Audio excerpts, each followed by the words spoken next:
Hey everyone, it's Blake. Welcome in to episode number 112 of our WWE 2022 save and TEW 2020. This is SmackDown for March, week 3, and yes, only a couple episodes now to go before we get to our two-night WrestleMania events. I know it's taken a while to get there, but we're almost there. One episode of Raw after this one episode of SmackDown, and we will be at WrestleMania. So, as always, I say that I usually try to jam a lot in on the road to a pay-per-view.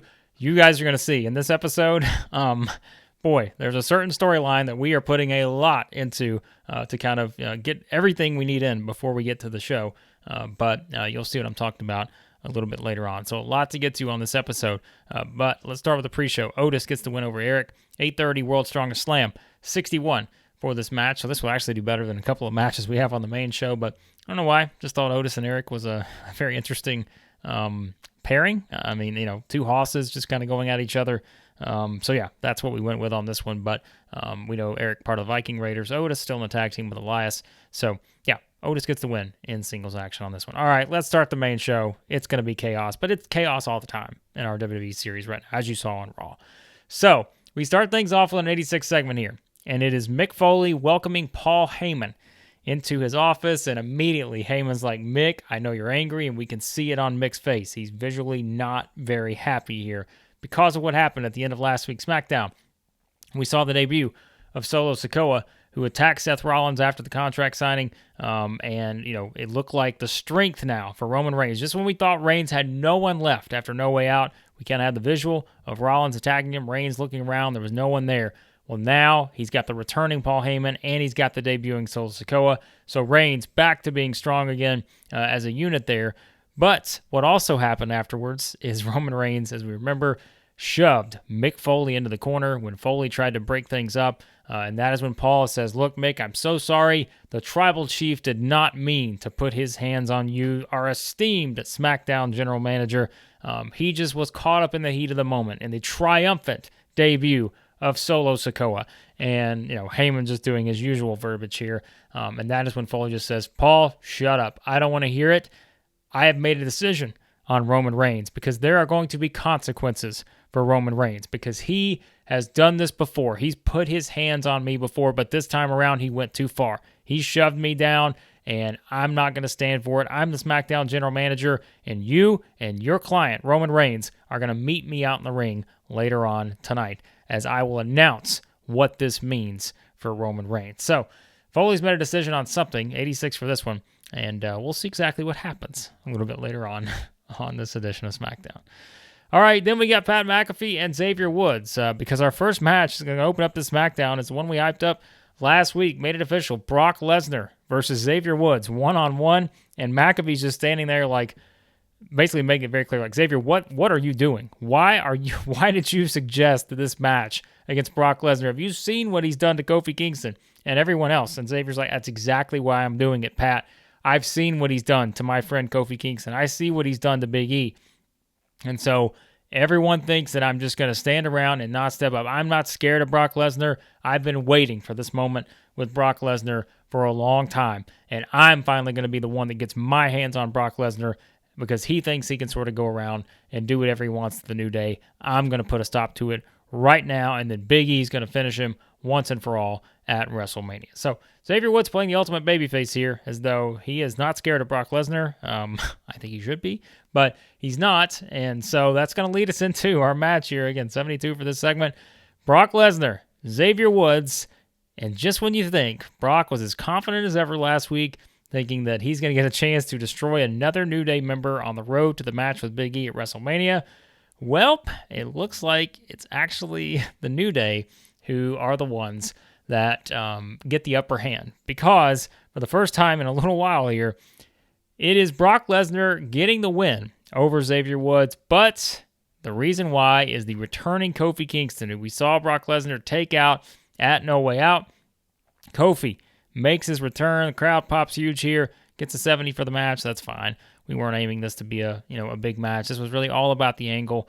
And so Kofi comes in, and we've got a 2-on-1 now with Kofi Kingston and Xavier Woods kind of taking it to Brock Lesnar. So finally, the New Day kind of, put a plan together here. Kofi makes his return. We haven't seen him in several weeks since No Way Out after that beating he took from Lesnar, but He's back, and it is Xavier Woods. We now know why he suggested the match, because he knew it wouldn't be one-on-one, and so they are able to kind of turn the tide here a little bit on Brock. So New Day gets an upper hand on Brock. They leave him sort of in the ring, and they get out of there knowing that it's probably the smartest thing to do. So, yeah, that's kind of what we do here moving forward as we continue the storyline, which, as you know, we've kind of done it on multiple brands here, with Big E being a Raw competitor, and Lesnar, being on SmackDown.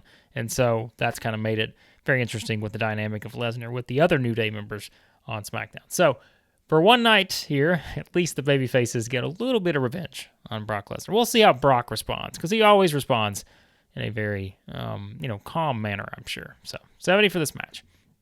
All right, now we get the announcement early on, and I know you guys thought you'd never see this in our save.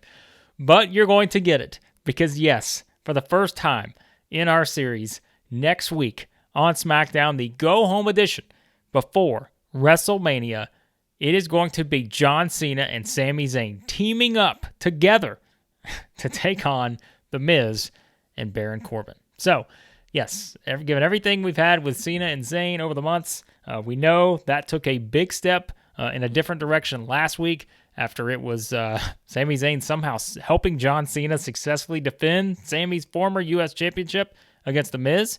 And then we got the official announcement it was going to be Sami versus The Miz at WrestleMania. But we also know that it is going to be Sami Zayn and John Cena teaming up next week on SmackDown. 90 segment here for this one. Sami struggles going off script. So we handled the changes. So we are changing Sami's gimmick. He was the conspiracy theorist.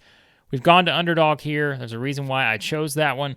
And so it gets a very good rating, so that's good. I think Solo's gimmick, did not do well last week, and so at least we get a good gimmick, debut here. So very good for Sami the underdog. But a big match next week, and we'll hear both from The Miz and Sami Zayn on this episode. So there you go. In case you were waiting for that one, there you have it. John Cena and Sami Zayn teaming up next week. All right, speaking of tag team action, Deonna Purrazzo and Chelsea Green.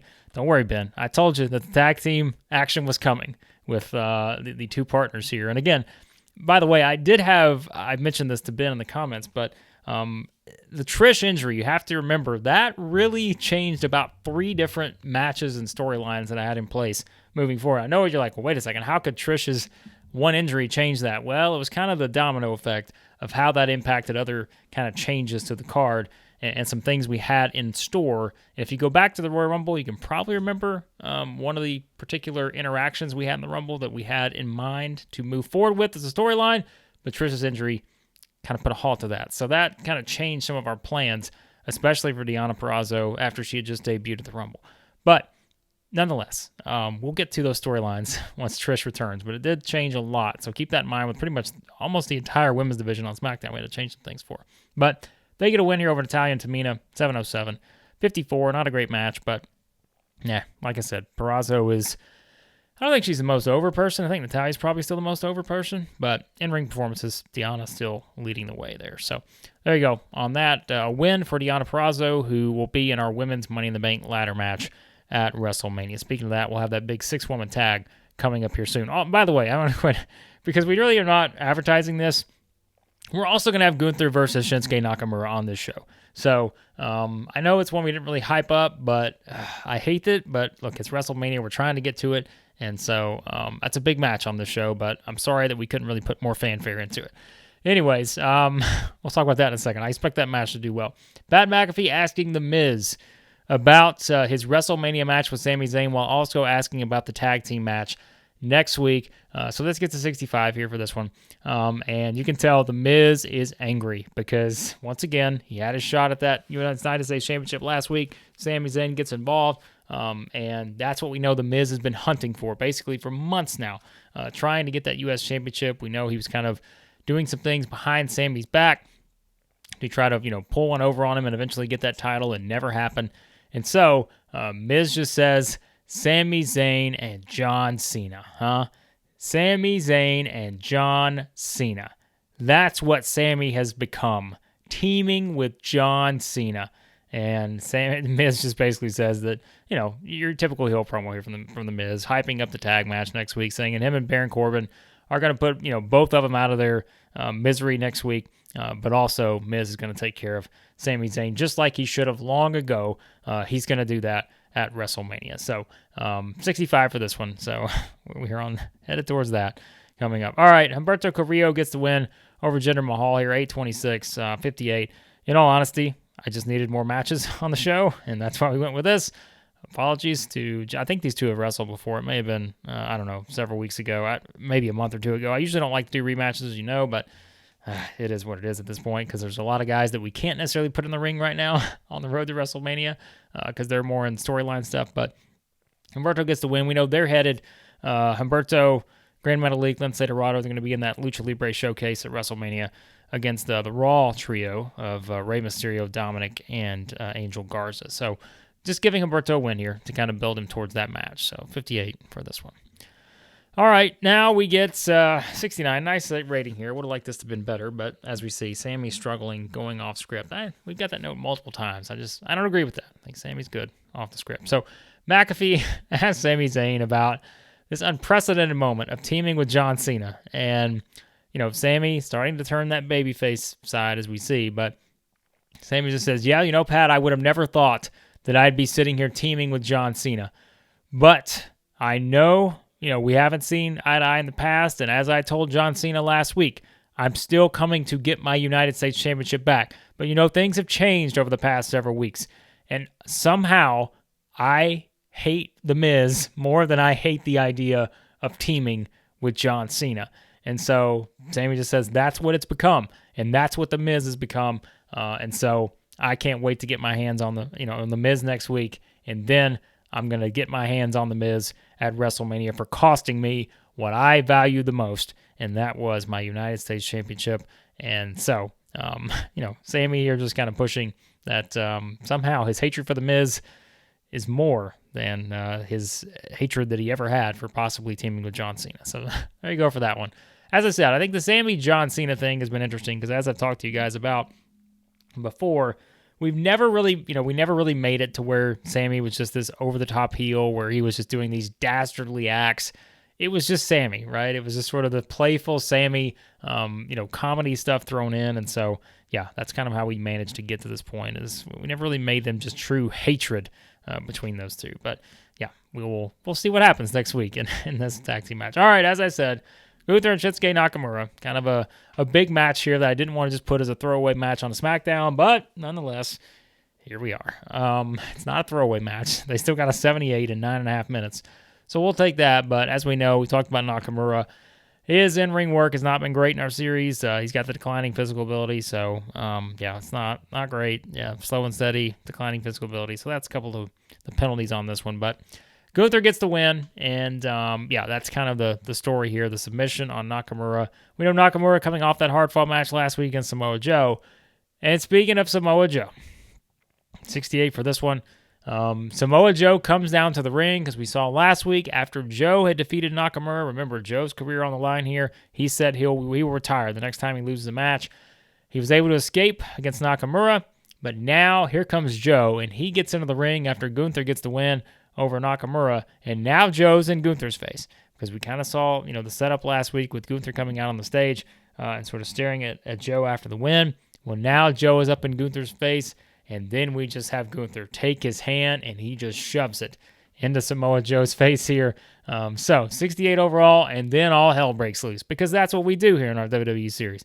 Everything just gets, chaos ensues, and so we've got these two guys hauling off on each other. The officials come in to break it up. So that's kind of your setup here, and you guys know where we're headed without officially announcing it yet. Yes, it's going to be Gunther one-on-one with Samoa Joe at WrestleMania. And remember, Samoa Joe, the next time he loses, his career is over. That is what he has said. So, we're headed there. We'll officially kind of make it official on next week's edition of SmackDown, the Go-Home edition, but yep, you're going to get it. Joe and Gunther at WrestleMania with everything on the line for Samoa Joe. So 68 for this one. All right, now we go into our big 6-woman tag match that we hyped up last week. Charlotte, Alexa Bliss, and Raquel Gonzalez taking on Paige, Dakota Kai, and Kairi Sane. All 6 women are going to be in the Women's Money in the Bank ladder match, as we said, along with Deonna Purrazzo and Bayley and Toni Storm from Raw. But here's how we get to the finish of this 6-woman tag. it is Asuka who decides, she's made her way out with Kairi Sane, so she's going to be kind of involved here. And so Asuka goes after Charlotte. We know the history between those two, but Asuka accidentally hits Paige in the process. And so Paige is taken out, and then Asuka's just kind of standing there over Paige. And then we see Asuka just kind of put her hands up over her mouth, kind of like, oops. But you can tell there's not a lot of remorse there from Asuka, because we know there's been some tension between Asuka and Paige. They had the match at No Way Out. Then they've kind of had some tension since then, with Paige thanking Kairi Sane for stopping Asuka from attacking, Paige further after the match, which has been a theme for Asuka. And so maybe a few questions here about, is accidentally really the right word here for Asuka, because she's had issues with both of these women. So she accidentally hits Paige, and what happens? 72 segment here. That leads to the finish, as it is Raquel Gonzalez getting the pin on Paige with the tequila shot here. So 67, as we said, for the match. But that's kind of leading to the finish. So Asuka inadvertently costs Kairi Sane and her team, Paige and Dakota Kai, the match here, with Raquel being the one getting the win. So, that's kind of how we play it up here. If we look at the in-ring performances, Kairi Sane actually at the top here with a 70. So that's interesting to know. Paige with a 64, all kind of in the same range here for this one. But again, we've said it from the start of our save. Charlotte Flair still, getting the in a funk attribute. She brings down every match at this point. She brings down all the matches, because she's still getting knocked for being in poor form, and that has been going on since the start of our save. As we said, with the in the funk attribute, that could change at any time. But so far, going all the way back to June, it's not. 9 months into this thing, Charlotte's still getting penalized for, kind of being in that spot. So, so that's kind of where we are with Charlotte. But we just kind of understand that's what it is. And so go ahead and add a penalty to the Women's Money in the Bank ladder match at WrestleMania. It's going to be Charlotte's fault. But again, the bigger story is what happened during that. Now, after the match, here comes Bianca Belair. Because Bianca and Paige, we know, have kind of been united as baby faces here over the past several months. This gets 69, nice rating for this one. But Paige is pissed off afterwards because she thinks Asuka did this on purpose. She doesn't think this was an accident. So Paige goes after Asuka, but it's Bianca Belair, our babyface women's champion on SmackDown, stepping in, and she's holding back Paige now. So we kind of flipped the script a little bit as to what it's been before. So Bianca's holding back Paige, and then Asuka just starts laughing at them. She's laughing at Bianca, she's laughing at Paige, and that's when Kairi Sane steps in again, kind of being the mediator here, as we've seen before, as it seems like, Kairi Sane is really the only person that can keep Asuka from maybe unleashing the bad side of Asuka. Sane steps in, Bianca kind of holding back Paige, and then we just kind of have the stare down between Asuka and Bianca, because we know they're on a collision course towards that SmackDown Women's Championship match at WrestleMania. So the dynamics here getting very interesting as we move towards WrestleMania. Like we said, the one-on-one match here, these two are in the Women's Money in the Bank ladder match. Asuka, once again, at kind of the center of everything here as we see how this unfolds. So 69, as we said, for this segment. All right, now we get to what is our main event match here, 81. And yes, I went back to this one. You guys know we've had this match before, Drew McIntyre and Apollo Crews, but they have great chemistry. Wanted to go back to it at some point. This was kind of the spot to do that in. So we're kind of pushing this as though Drew McIntyre is just in a very, very pissed off mood because of everything that's happened with Damian Priest. We heard from Damian Priest last week. Michael Cole tried to really pry in that sit-down interview. Priest gave him nothing. He said he had nothing to say, and he has nothing else to say until we get to WrestleMania. So we know it's going to be McIntyre and Priest at WrestleMania one-on-one. And so this is kind of just Drew having a match to have a match here. And he takes care of business with the Claymore against Apollo Crews. But like I said, I think we've gone to this match a couple times now. But he gets an 81. It's always a good match. So that's what we decided to go with this. But the bigger thing is after the match, because afterwards, I think this would have been longer. This would have got a better rating. Well, maybe not. So maybe Drew's microphone skills are just not. It's just a random one. Like, that's kind of what it comes down to. Because remember, Drew's overness, I think he's like the second or third most over person in the company at this point. So, that's kind of where we are on that. But 82 for this one. And Drew McIntyre just grabs the microphone. All he says that he's going to destroy Damian Priest at WrestleMania. And Drew's just kind of shaking here, because we're just kind of pushing that Drew is ready to sort of explode at this point, wanting to get his hands on Damian Priest. But Priest has made it clear he has nothing else to say. He will not be, going face-to-face with Drew McIntyre by any means before WrestleMania. So Priest kind of staying away here after making the turn at No Way Out. So yeah, that's kind of the way we're pushing it for this one. So McIntyre has taken aim at Damian Priest. And so, yeah, those two, the Mega Powers, or the Rock and Sock Connection, if you want to call them that, set to explode. Don't call them that. Damian Priest does not want to be called that at WrestleMania. So 82 for this one. All right, now after the commercial, it's time. we still got a little ways to go here because, as I said, there's a lot to put into this show, and here is the perfect example of that. All right, so Mick Foley comes out, and he tells Paul Heyman and Roman Reigns to come on out because he's got something to say, and he's going to do it right to their face. So 86 for the segment. Here comes Roman Reigns and Paul Heyman, a very long entrance from our tribal chief. By the way, Solo Sikoa is out with them. That is worth noting, but because we did bring in Solo as kind of a guy that doesn't have a lot of popularity, but yet we have to put him in some of these segments because he's now with Roman Reigns, we had to just take him out of a couple of these segments because we were getting the note that he was being used too much on the show. So you want to call it, it's kind of bending the rules a little bit with what we can do. But just note that Solo is out here as well with these guys. We're really focusing on Reigns and Heyman here. So Foley goes off on Roman Reigns. We know this has been coming. It's been built up. Really, remember, guys, go all the way back to the start of our save. The tension between Mick Foley and Roman Reigns has built up since then, given everything that Roman Reigns has done at that point. And so we're building up that tension again, but it's Foley kind of being the one that delivers the message here now. He's going off on Reigns, saying that he will not stand for Roman Reigns' bullying. He will not stand for anything that Roman Reigns is doing. And that's when Foley kind of reveals, whenever you did what you did at the Mae Young Classic, I made the recommendation that you be fired from the WWE, and he said, unfortunately, that recommendation was not approved, and you're still here, and I've still had to deal with you all these months, and then you decide to put your hands on me. Well, that's not going to happen anymore. And as Foley goes to continue, Paul Heyman is just standing kind of between Roman Reigns and Mick Foley. Roman grabs Paul Heyman by the shoulder and moves Paul Heyman out of the way, and that is when Roman gets up into Mick Foley's face again, and you can see that Roman Reigns may just do this again to Mick Foley, what he did last week, but Foley is not backing down this time. Mick Foley gets up closer, and he is now face-to-face with Roman Reigns, and you can see Reigns kind of seething here, and we feel, Heyman's like, Roman, don't do it. Tribal Chief, do not do this. And we're about to see Reigns explode, but instead, it's the crowd that explodes because they hear a familiar theme that we have not heard since Survivor Series. And it is none other than The Rock.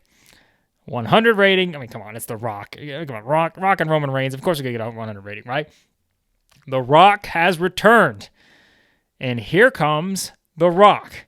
And he makes his way down, and Reigns is turning around. Heyman's turning around. Reigns is yelling, saying, what is he doing here? I said he could never come into my ring again after I beat him at Survivor Series. And as we know, The Rock has stayed away since Survivor Series. He's not been here, but what has been sort of the thing that's brought out The Rock multiple times now? What are the, kind of two returns The Rock's had? Go back to SummerSlam. When he made the return there, it had come off of the tension and sort of the aggressiveness from Roman Reigns against Mick Foley. And now we saw that last week, and here is The Rock, perhaps to save Mick Foley yet again. So The Rock comes out, and now we get Foley kind of out of the way, and it's The Rock face-to-face with Roman Reigns. We know Reigns just destroyed The Rock at Survivor Series. Beat the man down. He squashed him.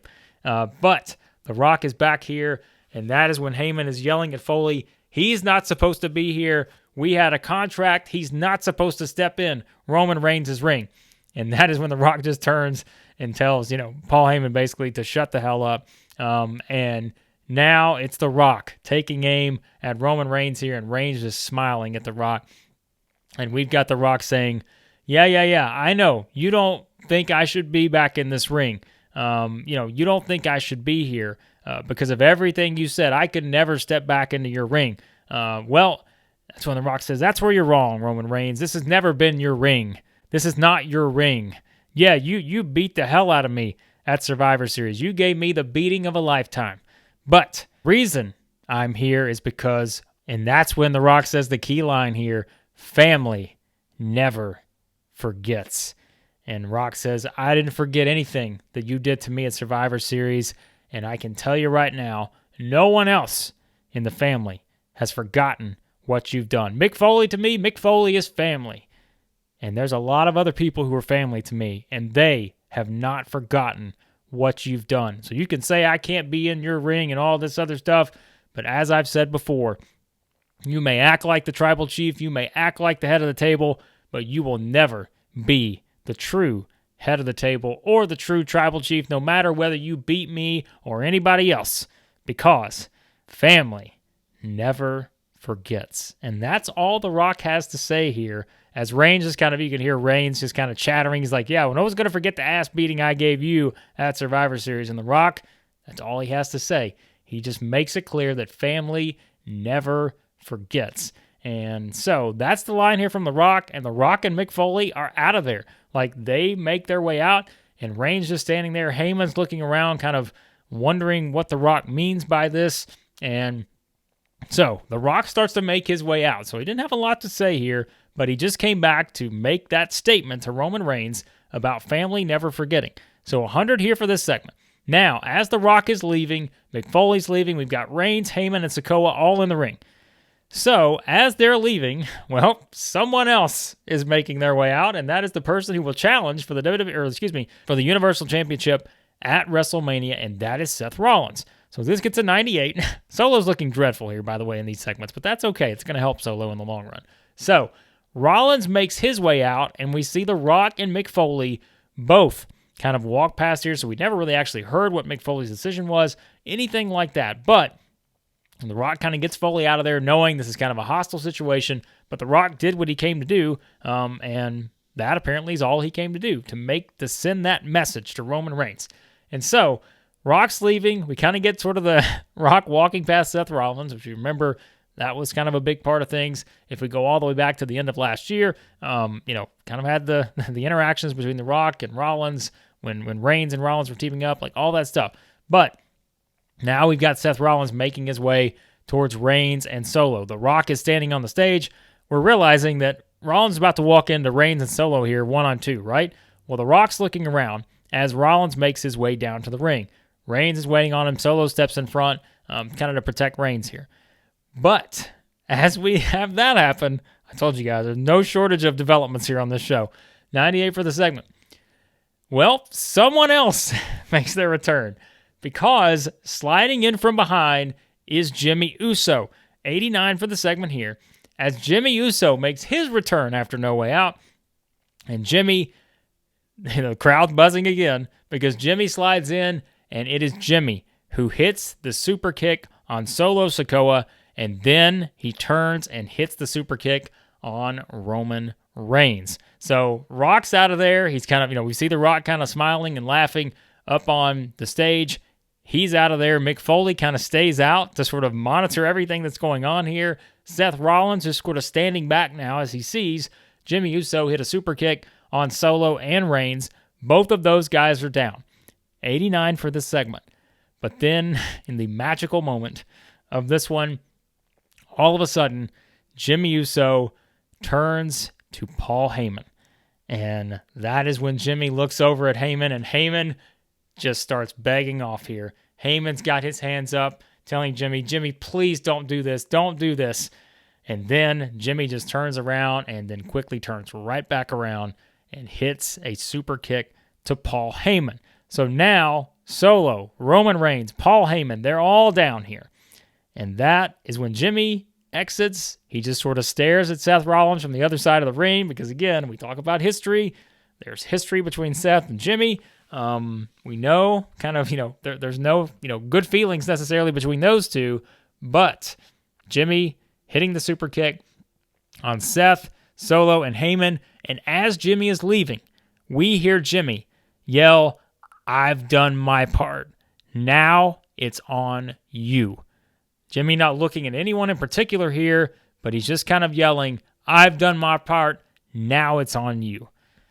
I don't know what he's talking about here. But we're not finished because we get another 89 to finish things off here as Rollins gets into the ring. Remember, all of these guys are down via the super kicks from Jimmy.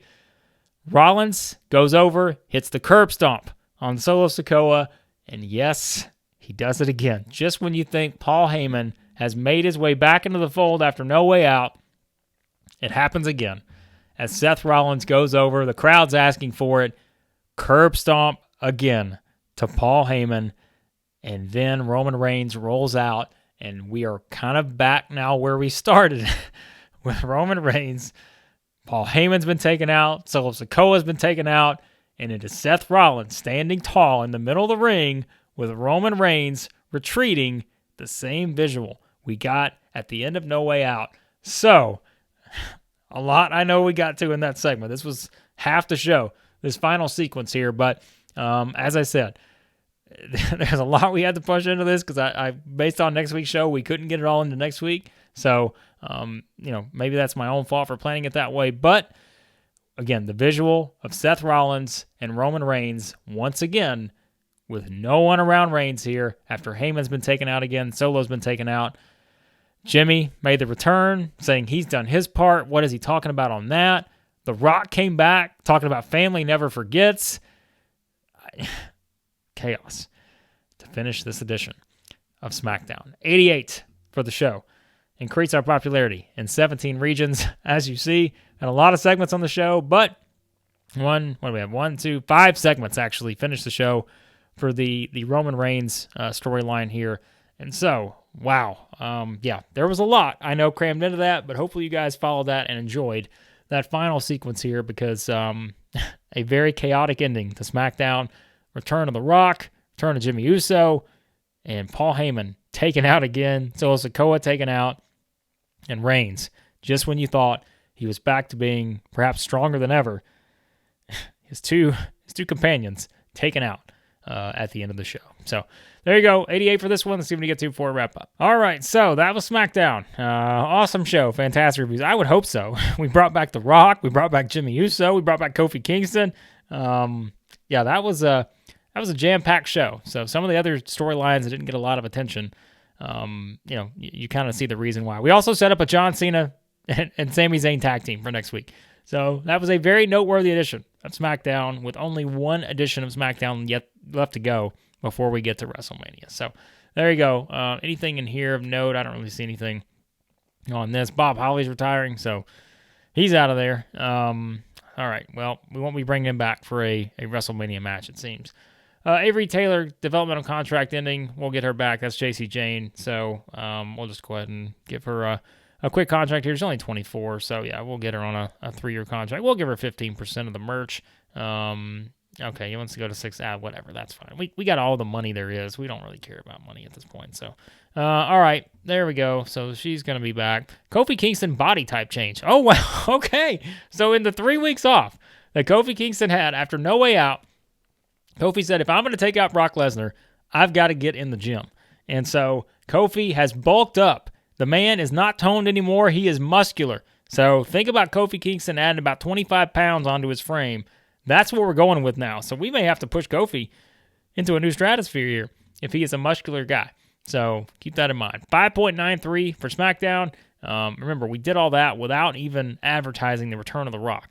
So, hey, it's WrestleMania season. We do whatever we need to do on that. But there you go. That was a very, I know, jam-packed edition of SmackDown. But, again, we are on the road to WrestleMania. Sometimes it just calls for it. And so this was one of those episodes that we needed to get a lot into, and we did. And so, as always, be sure to like, share, subscribe, all that good stuff.